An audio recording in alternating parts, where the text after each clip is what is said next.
Fui infiel al abrir mi matrimonio y contraer una ETS.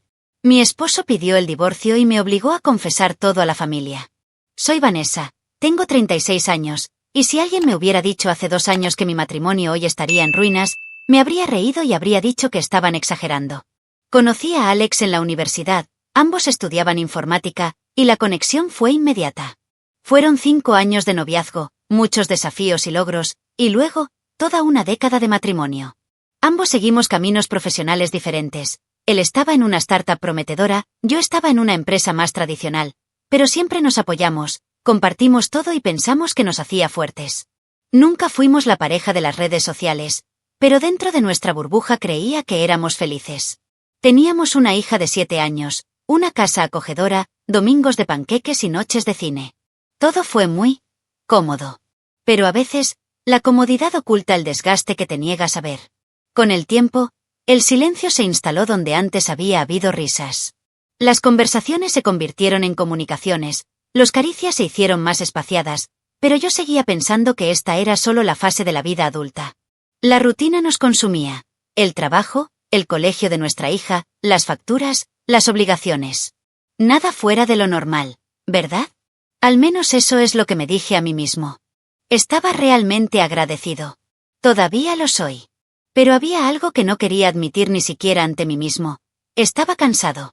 Ni de él, ni de nuestra hija, ni de la vida. Pero de mí mismo dentro de ese rol. Me había convertido en una versión protocolo de mí mismo, viviendo una felicidad reciclada, sin darme cuenta de que empezaba a asfixiarme. Sin embargo, hasta entonces esto no estaba claro. Alex siempre ha sido el tipo de hombre tranquilo, atento y, a veces, incluso demasiado metódico. Nunca gritó. Nunca explotó. Prefería hablar, comprender, buscar soluciones. Lo admiré. Él siempre fue mi refugio seguro, la persona que me hizo sentir que, incluso cuando todo salió mal, tenía una base sólida sobre la que apoyarme. Quizás fue este terreno tan firme lo que me hizo dejar de notar las grietas. Porque comencé a dejar de verlo como un hombre. Simplemente se convirtió en el padre de mi hija, el socio de logística de mi familia, alguien predecible. Y lo peor fue, seguía mirándome con amor, con cariño. Esto solo hizo que todo fuera más cruel dentro de mí, porque no entendía por qué me sentía tan distante de alguien tan presente. Cuando miro hacia atrás, es difícil encontrar un momento exacto en el que todo empezó a desmoronarse. Pero tal vez fue entonces cuando dejé de querer contarle las pequeñas cosas de mi día. Cuando mi primera reacción ante un problema fue llamar a un amigo, no a él. Pequeños desvíos que se acumulan como polvo debajo de la alfombra hasta que, un día, das con todo lo que ignorabas. Aún así, juré que era solo una fase. No quería irme, no pensé en hacer trampa, no quería lastimarlo. Solo quería respirar. Encontrarme de nuevo. Y pensé que esto sería posible sin destruir todo lo que me rodea. Espejismo. Pero nunca te das cuenta de lo frágil que es tu estructura hasta que algo externo choca con ella. Y eso es exactamente lo que pasó. Algo externo, un simple acontecimiento a primera vista, que lo cambió absolutamente todo. Hasta entonces, todavía pensaba que podía encontrar la manera, que solo necesitaba algo de tiempo, algo de espacio interior. Pero a veces la vida no te da ese lujo. A veces, tira todo al suelo de una vez, solo para demostrarte que ya vivías en ruinas y ni siquiera te diste cuenta. Y así fue como todo empezó a desmoronarse. Cuando recibí la invitación para ser dama de honor en la boda de mi amiga de la infancia, mi primer impulso fue decir que no. No por falta de cariño hacia ella, al contrario, sino porque algo dentro de mí dudaba en alejarme de casa, de la rutina, de Alex. Pero insistió diciendo que la ceremonia sería en Cancún, un evento único, 6 días de celebración y reencuentros. Fue una de esas oportunidades que sientes que no puedes rechazar. Alex, como siempre, fue comprensivo. Dijo que merecía este tiempo, que él se encargaría de todo por aquí. Y fui. Pero confieso que fui con una sensación de desasosiego en el pecho que no sabía nombrar. Cancún era hermoso, sí. El hotel era impresionante. La playa parecía una postal y mis amigos estaban todos emocionados. Pero me sentí desconectado. Vi todo desde fuera, sonriendo en las fotos, pero con la sensación de que estaba desempeñando un papel. Intenté darme un capricho, bailar, beber, reír, pero siempre había ese peso invisible sobre mis hombros. Dormía mal, se despertaba con el rostro cansado, evitaba los espejos. Las otras damas de honor iban a un ritmo diferente, ligereza, coqueteo, diversión. Y yo estaba allí, tratando de entender qué me pasaba. Tal vez fue la culpa de irse de casa, de dejar a Alex con todo. O tal vez fue algo mucho más profundo. Al tercer día, durante una conversación al atardecer, una de las chicas dijo que este viaje era un portal de liberación. Que allí nadie juzgaría a nadie. Que éramos libres. Hablaron de vivencias, de deseos reprimidos, de cómo ser esposa y madre a veces nos devora. Y lo escuché como si me estuvieran hablando directamente a mí. No es una excusa. Solo estoy tratando de explicar cómo estaba mi mente en ese momento. Por primera vez en mucho tiempo sentí que me veían como una mujer, no como una cuidadora, no como una profesional, no como una madre. Como alguien que también tiene deseos. Y eso era peligroso. En los últimos días del viaje, el programa se volvió más atrevido. Cenas junto a la piscina, fiestas en barcos y despedidas de soltera más atrevidas. Y fue entonces cuando las líneas empezaron a desdibujarse. La presión de mis compañeros se mezcló con mi propia agitación interna. No estuve borracho todo el tiempo. No puedo culpar al alcohol. Estaba perdido. Y en algún momento, dejé que esta pérdida me deprimiera. Pero lo peor de todo fue volver a casa como si nada hubiera pasado. Como si pudiera simplemente apagarlo todo. Como si la Vanessa que entró al aeropuerto a la vuelta fuera la misma que se fue. Cuando entré a la casa, algo dentro de mí se rompió silenciosamente. Abracé a mi hija, le sonreí a Alex, fui directo a la ducha y lloré bajo el agua como si pudiera lavarme las entrañas. No lo notó de inmediato, pero algo en mis ojos ya había cambiado. Quería fingir que no había pasado nada. Lo intenté. Pero Alex me conoce. Y el silencio que planté entre nosotros después del viaje fue la primera señal de que la tormenta se estaba gestando, incluso si él aún no sabía de qué se trataba. En los días siguientes a mi regreso, la casa parecía la misma, pero todo dentro de mí había cambiado. Y, poco a poco, esto empezó a reflejarse en cada gesto. Evité el contacto visual con Alex. A veces decía algo cariñoso y yo le respondía con una sonrisa desalmada. Otras veces, fingía estar demasiado ocupada con el trabajo o con nuestra hija para involucrarme. La verdad es que tenía miedo de enfrentar mi culpa de frente, miedo de que él viera en mis ojos la confesión que no tuve el coraje de hacer. Entonces me refugié en el silencio. Y el silencio se convirtió en un abismo entre nosotros. Las noches eran las peores. La hora de dormir siempre era nuestro momento más cercano. Intercambiábamos ideas sobre el día, nos reíamos de alguna estupidez, a veces terminábamos queriéndonos como si todavía estuviéramos en el principio. Pero eso desapareció. Empecé a acostarme mirando hacia el lado opuesto, alegando que estaba cansado. Inventó los dolores de cabeza diciendo que necesitaba dormir más temprano. La verdad era que su toque me quemaba, no porque no lo amaba, sino porque me sentía sucia. Cada intento de cariño era un recordatorio de lo que había hecho y de lo que aún ocultaba. Y no sabía cómo salir de ese lugar. Alex empezó a darse cuenta. Él siempre se dio cuenta de todo. Primero fueron las preguntas ligeras. ¿Estás bien? ¿Has estado actuando de manera extraña desde que regresaste? Luego, miradas más largas, como si intentara descifrar lo que no estaba diciendo. La tensión creció silenciosamente. Nuestra hija, tan sensible como es, empezó a preguntar por qué mamá y papá ya no cenaban juntos en el sofá. Eso me desgarró. Yo estaba allí, viviendo el papel de la mujer que lo tenía todo y aún así, lo rompió todo con sus propias manos. Pero en lugar de hablar, me hundí en justificaciones internas. Solo necesito tiempo. Esto pasará. Él no necesita saberlo. Me convertí en un experto en esquivar. Fingir ser normal en el desayuno, utilizando las prisas del trabajo como muleta emocional. De lo que no me di cuenta fue que, en el proceso, estaba sacando a Alex de mi vida. Y él, confundido, trató de entender cómo alguien podía cambiar tanto de la noche a la mañana. Aún así, no peleó, no presionó. Lo esperaba. Dio espacio. Esto, en cierto modo, me torturó aún más. Porque cuanto más me trataba con cuidado, más sentía el peso de la traición, no solo en mi cuerpo, sino en mi alma. Y así, la habitación que alguna vez fue nuestro refugio se convirtió en un campo de silencio. La cama compartida se ha convertido en una línea de batalla invisible. Y cada noche, dormir a su lado sin el coraje de tocar su piel era un cruel recordatorio de lo que había hecho y de lo que todavía estaba a punto de confesar. Pero hasta entonces, todavía pensaba que podía controlar el daño. Todavía creía que solo tenía que esperar un poco más y todo se solucionaría solo.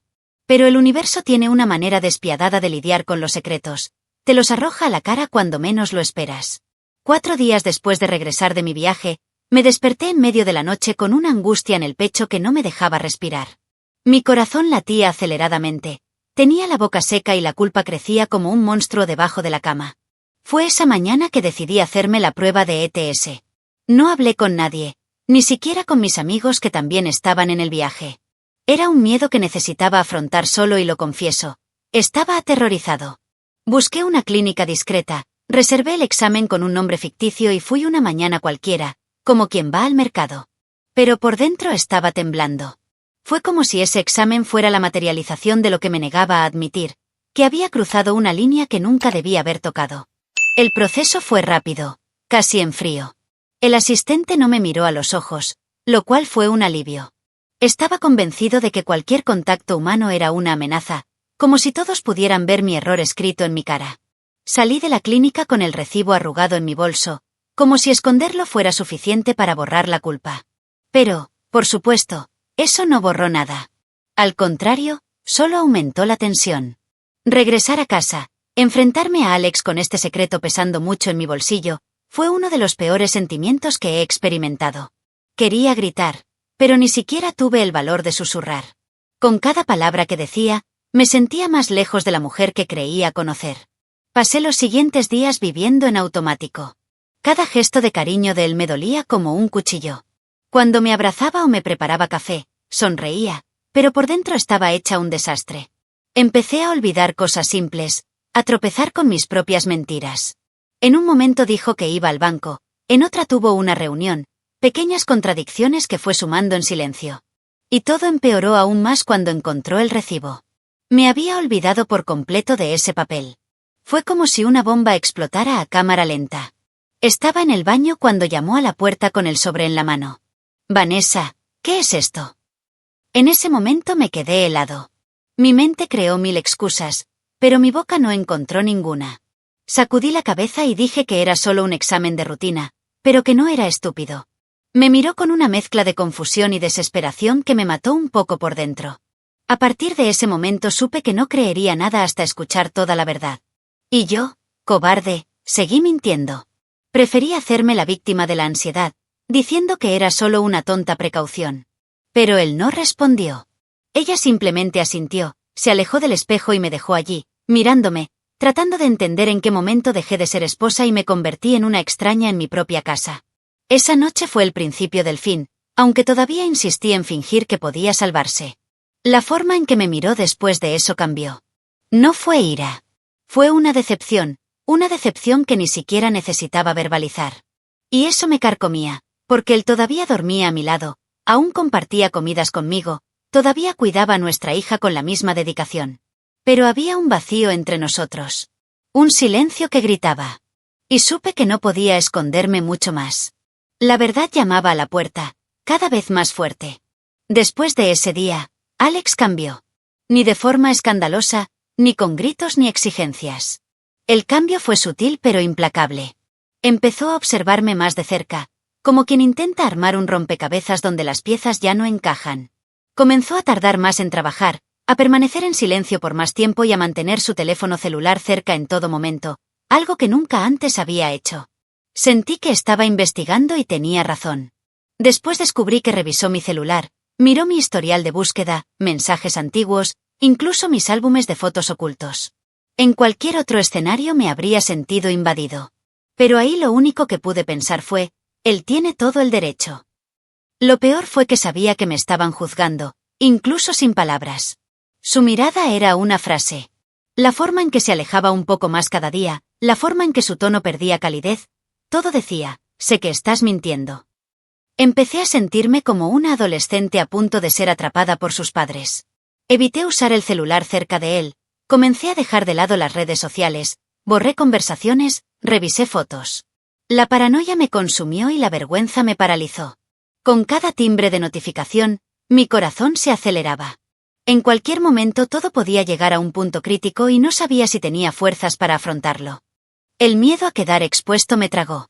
Me lo imaginé contándole todo a nuestros amigos, a sus padres, a los míos.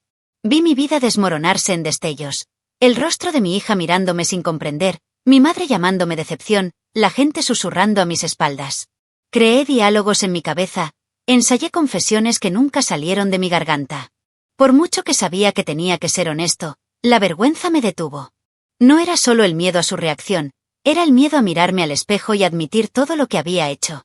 Porque hasta ese momento todavía me escudaba en la idea de que fue un error pasajero, que podría haber sido peor. El autoengaño es un vicio peligroso. Fue en ese escenario de silencio asfixiante que algo inesperado empezó a suceder.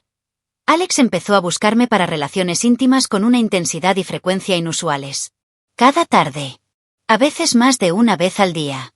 Me besó con un hambre que no había visto en años, me tocó como si quisiera dominarme, poseerme por completo. Al principio pensé que era un intento de reconexión, y me gustó mucho, una forma de aferrarme a lo que aún quedaba entre nosotros. Pero rápidamente me di cuenta de que era algo diferente. Cada sexo estaba lleno de tensión, de resentimiento contenido. Exigió mi compromiso total, largas sesiones, poca conversación, mucho cuerpo. Y, lo más difícil de todo, cada vez, sin excepción, empezó a usar condón. Nunca lo había usado antes. Ni siquiera al inicio de la relación. Fue una elección consciente nuestra, algo construido sobre la base de la confianza, la intimidad y el compromiso. Pero ahora, cada vez que abría un paquete, sin decir una palabra, era como si gritara, «Tú destruiste esto». El sonido del sello se convirtió en un agudo recordatorio. Sentí que me castigaban de forma silenciosa, pasiva pero devastadora. Y aún así, no pude decir que no. Todas las relaciones fueron con mi pleno consentimiento. Quizás por culpa. Quizás por miedo a que si ella se negaba, él se alejaría para siempre. Pero la verdad es que estaba exhausto, agotado física y emocionalmente.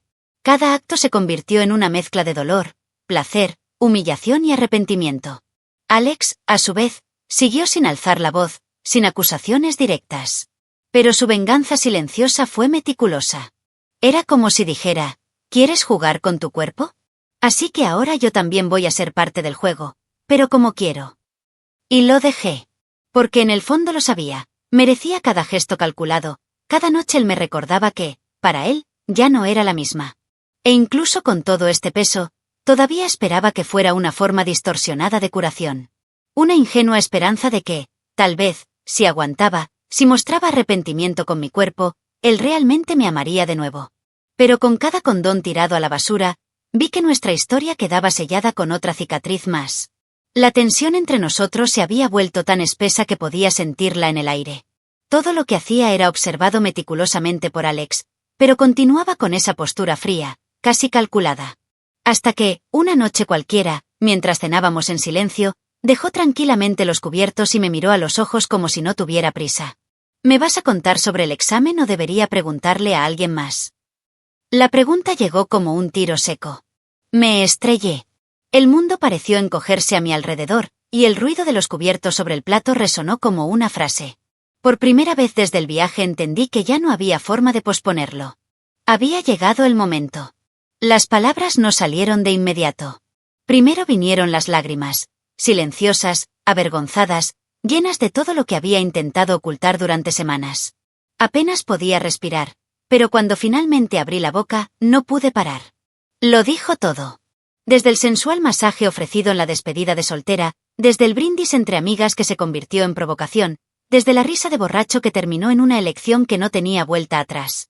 El profesional contratado para el evento fue un acompañante. Dije que pensaba que era solo una broma, que sería algo inofensivo, pero en el fondo lo sabía. Y después de eso, me entregué a otros experimentos durante los días siguientes, como si cada error justificara el siguiente. Fue como caer en un abismo del que no quería, pero del que tampoco podía salir. Esperaba que gritara. Que se levantaría, rompería un plato, me llamaría como quisiera. Pero Alex simplemente me escuchó. En silencio. Con una expresión tan inexpresiva que dolía más que cualquier ofensa. Cuando terminé, no dijo te odio, ni vete. Simplemente se levantó de la mesa y se dirigió a su habitación, cerrando la puerta con calma. Me quedé allí, solo, mirando los restos de mi cena fría, temblando de pies a cabeza. Lloré durante horas esa noche. En el suelo de la cocina, luego en el baño, luego acostada junto a nuestra hija, que dormía ajena a todo. Lo peor fue darme cuenta de que, al decir la verdad, no había sentido ningún alivio. Solo más dolor. Al día siguiente, no actuó como alguien que acabara de escuchar una confesión tan seria. Preparó el café de su hija, lavó los platos y se fue a trabajar. Pero el silencio había cambiado ahora de tono. Ya no era una espera silenciosa. Fue un silencio final. No pidió más explicaciones ni mostró sorpresa. Era como si ya lo supiera todo y hubiera estado esperando que apareciera mi coraje. Cuando regresó esa noche, simplemente dijo, fui a ver a un abogado. Así. Y entonces lo supe. El matrimonio que pensé que podía arreglar ya estaba muerto. Estaba simplemente organizando el funeral. Aún así, la parte más cruel fue darme cuenta de que, incluso después de saberlo todo, no me odiaba. Y eso empeoró todo. Había compasión en sus ojos, un dolor tranquilo y maduro que decía, aún te amo, pero ya no puedo vivir contigo. No era un Alex vengativo o apasionado. Era un hombre que había decidido protegerse, preservarse, reconstruir lo que quedaba de sí mismo. Y me rompió en 1000 pedazos. Porque sabía que había matado el amor de alguien que nunca me traicionó, nunca me faltó el respeto, nunca me hizo sentir menos que especial y, sin embargo, fui yo quien rompió todo. Después de la confesión, todavía albergaba una patética ilusión de que habría lugar para el diálogo, la terapia de pareja, cualquier intento de reconstrucción. Pero Alex ya no era el mismo. El hombre que antes había considerado cada decisión con calma ahora se movía con determinación cortante. 3 días después de mi revelación, hizo las maletas. No gritó, no hizo una escena, no dijo que me odiaba. Simplemente salió. Dijo que necesitaba respirar, pensar y me pidió que cuidara de nuestra hija mientras él se quedaba en casa de su hermana. Era como si estuviera limpiando los escombros del interior y supiera que necesitaba distancia para permanecer en pie. La semana siguiente descubrí que había visto a un abogado. No era un profesional cualquiera, era un antiguo amigo del instituto, alguien de confianza, de esos que saben separar lo emocional de lo técnico. E incluso este abogado, que parecía más neutral que un papel en blanco, sugirió precaución y pidió a Alex que no actuara por impulso. Pero Alex estaba decidido. Por primera vez en años, lo vi priorizarse absolutamente a sí mismo. No me preguntó qué quería. No me dio espacio para prometer cambios. Simplemente advirtió que se estaban preparando los documentos. Y con eso firmó no solo el fin de nuestro matrimonio, sino también el fin de la persona que estuvo conmigo durante 15 años. La velocidad con la que sucedió todo me dejó desconcertado. En menos de 40 días desde que regresé de Cancún, pasé de esposa a ex-esposa en proceso de separación. Yo todavía estaba digiriendo el impacto de mis decisiones y él ya estaba rediseñando su propia vida. En silencio, con la firmeza de quien ya ha llorado todo lo que necesitaba llorar. No había lugar para suplicar y lo dejó claro sin necesidad de decirlo. Me sentí como alguien rogando por una última bocanada de aire después de ya hundirme. Y cuanto más se alejaba, más me daba cuenta de que el daño era irreversible. Lo que más me sorprendió fue su lucidez. Alex no parecía un hombre destrozado, sino más bien alguien que había tomado una decisión y no iba a echarse atrás. Y eso, en cierto modo, era incluso más doloroso que verlo desesperado. Me miró como si lo lamentara, pero no se arrepintió de su elección. Como alguien que ama intensamente, pero entiende que ha llegado el momento de protegerse. Y aunque me destruyó por dentro, lo respeté. Porque sabía que tenía todos los motivos del mundo para seguir adelante sin mí. Y la dignidad con la que lo hizo solo hizo que mi arrepentimiento fuera aún más cruel. A los pocos días llegaron los papeles. Entregado por mensajería en motocicleta, en un sobre marrón con mi nombre escrito con bolígrafo. Sin billete. Sin previo aviso. Fue el cierre formal de una historia que pensé que duraría para siempre. Y yo, que siempre fui buena con las palabras, no sabía qué hacer. Sostuve los documentos en mis manos durante horas, caminando por la casa en silencio. Nuestra hija jugaba en la sala de estar, ajena al mundo que se derrumbaba a su alrededor. Y allí me di cuenta, en medio del papeleo y las lágrimas silenciosas, que Alex no simplemente me dejaba. Estaba demostrando, con cada acción, que su amor por mí ya no era suficiente para mantenernos juntos. Pensé que ya había pasado por la peor parte. Que después de la confesión, el silencio, los papeles, no habría más escalones que bajar. Pero Alex todavía tenía algo que decir, o más bien, algo que exigir. En una conversación breve, seca, casi administrativa, Me dijo que solo aceptaría continuar las negociaciones de divorcio si le contaba todo a nuestras familias. No vas a destruir esto en silencio, Vanessa. Si tuviste el coraje de hacerlo, tendrás el coraje de decirlo. Me atravesó como una espada. Era mi mayor temor y él lo sabía. Exponerme, desnudarme emocionalmente frente a las personas que más me admiraban. Pero en ese momento ya no tuve fuerzas para resistir. Estuve de acuerdo. La reunión tuvo lugar un sábado por la tarde. Pidió que estuvieran presentes nuestros padres y los suyos, sin dar muchos detalles. Solo dije que era importante. Preparé la habitación como si estuviera preparando un escenario para la ejecución misma. Primero llegaron mis padres, mi madre siempre muy afable, mi padre serio, como siempre. Luego vinieron sus padres. La madre de Alex siempre fue dulce conmigo y me dio una sonrisa que me rompió. Se sentaron en el sofá y encontraron extraña la atmósfera. Alex estaba de pie con los brazos cruzados. Y luego me miró. Esa fue mi señal. Mi momento de salir del armario. Me temblaban las manos, mi voz era débil. Empecé con un lo siento, seguido de una avalancha de frases rotas por sollozos. Le conté del viaje, de la presión, de lo que hice y de lo mucho que me arrepentía. Le dije todo. Y con cada palabra, sentí que los ojos cambiaban. Vi a mi madre bajar los ojos. Mi padre me miró como si fuera un extraño. La madre de Alex lloró en silencio. Su padre permaneció con el rostro cerrado. Y Alex simplemente me miró. Sin intervenir, sin intentar aliviar nada. Quería que todos supieran de mí. Y ellos escucharon. Cuando terminé, el silencio se hizo pesado en la habitación. Nadie me consoló. Nadie dijo que entendía. Y cuando Alex sacó los papeles del divorcio de su mochila y leyó los términos en voz alta, fue como una sentencia leída en un tribunal con los ojos llenos de decepción. Nadie lo interrumpió. Nadie lo cuestionó. Era como si todos ya hubieran comprendido que no había nada que discutir. Me pasó el bolígrafo. Todavía me temblaban las manos, pero firmé. En silencio. Saber que esto no era solo el final, era la exposición completa de mi fracaso. La humillación no fue solo pública. Fue íntimo. Desnudarme emocionalmente frente a quienes me vieron crecer, frente a los padres de quien me amaba con todo, fue la experiencia más cruel y necesaria de mi vida. Me sentí desnuda, sucia, rota. Y por mucho que me doliera, lo entendí, este dolor era mío. La di a luz, la alimenté y ahora necesitaba cargarla. Alex salió primero de la habitación. Después todos se marcharon en silencio. Y me quedé allí, solo, mirando la pared blanca de la habitación, como tratando de entender cómo se puede llegar a tales profundidades después de creer durante tanto tiempo que uno era una buena persona. La noche antes de conocer a nuestras familias, sucedió algo completamente inesperado. Alex llegó tarde a casa, sabiendo ya que yo había aceptado contarlo todo. Entró a la habitación sin decir nada, me miró durante largos segundos y solo dijo, «Hoy quiero dormir aquí». Fue como si el tiempo se hubiera detenido. No sabía qué pensar. Asentí, incapaz de mirarlo directamente. Fue a tomar una ducha y yo me senté en el borde de la cama, con el corazón acelerado. Algo me dijo que esa noche sería diferente. No un regreso, sino un adiós. Cuando salió del baño, la tensión entre nosotros era casi palpable. Sin decir palabra, se acostó a mi lado, me acercó y comenzó a tocarme con una delicadeza casi cruel. No hubo ira. No hubo prisa. Era como si cada gesto quisiera preservar un recuerdo. Nuestros cuerpos se reconocieron, pero algo ya era diferente. Su toque sabía a Dios. Sus ojos fijos en los míos parecían suplicar algo que ni siquiera él mismo sabía definir más.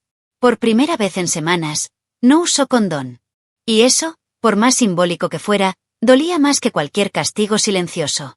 Durante el acto lloré, pero al mismo tiempo sentí un inmenso placer. En silencio, sin sollozos, pero se dio cuenta. Y, sin embargo, no se detuvo. Continuó hasta el final, y al final, ambos quedamos completamente satisfechos. Él me abrazó con fuerza, como alguien que sostiene a alguien a punto de caerse por un acantilado. Permanecimos allí durante largos minutos, inmóviles, desnudos, con el corazón latiendo rápido y de manera desigual. Quería decirle que lo amaba, pero la palabra me parecía demasiado pequeña en comparación con lo que había hecho. Y él no dijo nada. No era necesario. En ese abrazo estaba todo. El amor, el dolor, la pérdida. El adiós. Me desperté en medio de la noche y él todavía estaba allí, acostado de lado, mirándome en silencio. No huyó de mi mirada, pero tampoco sonrió. Simplemente pasó su mano por mi rostro, como si estuviera dibujando por última vez algo que sabía que necesitaba olvidar. Después de eso, se dio vuelta y se durmió. Me quedé despierta durante horas, mirando al techo, sintiendo el calor de su cuerpo a mi lado y sabiendo que sería la última vez. La última noche. El último toque. El último gesto de algo que ya no era nuestro. A la mañana siguiente, se despertó, se vistió, hizo las maletas y se fue sin decir nada más que hasta luego. Era el mismo hombre, pero con un alma diferente. Y me quedé allí, sentada en la cama deshecha, oliéndolo en la almohada, tratando de memorizar los detalles de esa noche que, a pesar de estar llena de tristeza, también fue una forma silenciosa de perdón. No absolución. Pero un último gesto de humanidad entre dos personas que ya no sabían ser pareja, pero que, por un momento, aún lograron ser humanos el uno con el otro. Después de que él se fue definitivamente, la casa se volvió demasiado grande. El silencio adquirió un nuevo peso, ya no era el silencio de la culpa, sino el del duelo. Alex tomó pocas cosas, dejó la habitación prácticamente intacta, como si no quisiera borrar su propia presencia. Pero él no regresaría. Y esta vez lo supe. Dejó una carta, cuidadosamente doblada, diciendo que la casa se quedaría con nuestra hija y conmigo. Que no quería pelear por nada, que prefería que ella tuviera estabilidad. La carta fue breve, sin dolor, pero con un dolor que se desbordaba entre líneas. Y una vez más lloré. No para la casa, sino por su grandeza. Por la dignidad de quien optó por irse sin destruir. Nuestra hija, curiosamente, parecía sentirlo todo incluso sin entenderlo. Le pregunté por qué papá vivía ahora en otro lugar. Yo, aún sin saber cómo ser madre en medio de mi propia ruina, respondí que él y yo habíamos decidido vivir en casas diferentes, pero que ella seguiría viendo a su padre para siempre. Alex logró esto con precisión casi quirúrgica, recogió y entregó, llamó, estuvo presente. Pero conmigo el contacto fue mínimo. Cortés, directo, sin aperturas. Había construido una nueva frontera entre nosotros y yo la respetaba. Después de todo, él solo se estaba protegiendo de lo que lo obligué a construir. Pasaron los días y poco a poco comencé a comprender el tamaño del vacío que había dejado crecer. No solo en nuestra casa, sino dentro de mí. No bastaba con amar. Amaba a Alex. Eso nunca dejó de ser cierto. Pero el amor por sí solo no fue suficiente para contener mis defectos, mis deseos no resueltos, mis necesidades escondidas bajo la rutina. Aprendí, de la manera más cruel posible, que el amor es un pilar, pero si destruyes otros, como el respeto, la lealtad, la confianza, no hay amor que pueda sostenerse. Y cayó. Con una explosión. No hay posibilidad de reconstrucción. Hoy, incluso con el corazón roto, reconozco que Alex tomó la decisión correcta. Para él. Para nuestra hija. Y tal vez, al final, incluso para mí. Porque continuar en un matrimonio sostenido por la culpa y los intentos de olvidar habría sido aún más devastador. La chica con la que estuvimos juntos 15 años ya no existe. Y la mujer que se quedó ahora necesita aprender a estar sola, no por castigo, sino por mérito. Esta soledad que hoy me acompaña es el espejo de mi propia desconexión. Y la miro todos los días tratando de entender cómo reconstruir una Vanessa que no necesita ser deseada por los demás para sentirse viva. Lo más difícil fue darme cuenta de que, aunque él me amaba y yo lo creí hasta el final, su amor por sí mismo finalmente era mayor. Y tuvo el coraje de actuar, de partir, de no aceptar menos de lo que merecía. Yo fui la razón de su punto de inflexión. Yo fui el detonante. La caída. Pero también, quizás, el comienzo de la mejor versión en la que llegará a ser. Y por mucho que duela, hoy lo veo con una mezcla de pesar y respeto. Porque amar, a veces, también significa aceptar que la mejor manera de seguir amando a alguien es dejar ir a esa persona. Deja tu opinión en los comentarios, dale me gusta al vídeo y suscríbete al canal para recibir notificaciones de nuevos vídeos, y también ayudarnos a llegar a más personas y formar una comunidad. Disfruta y mira una de las historias que van apareciendo a continuación sobre nuevas denuncias de traiciones y venganza. Hasta la próxima.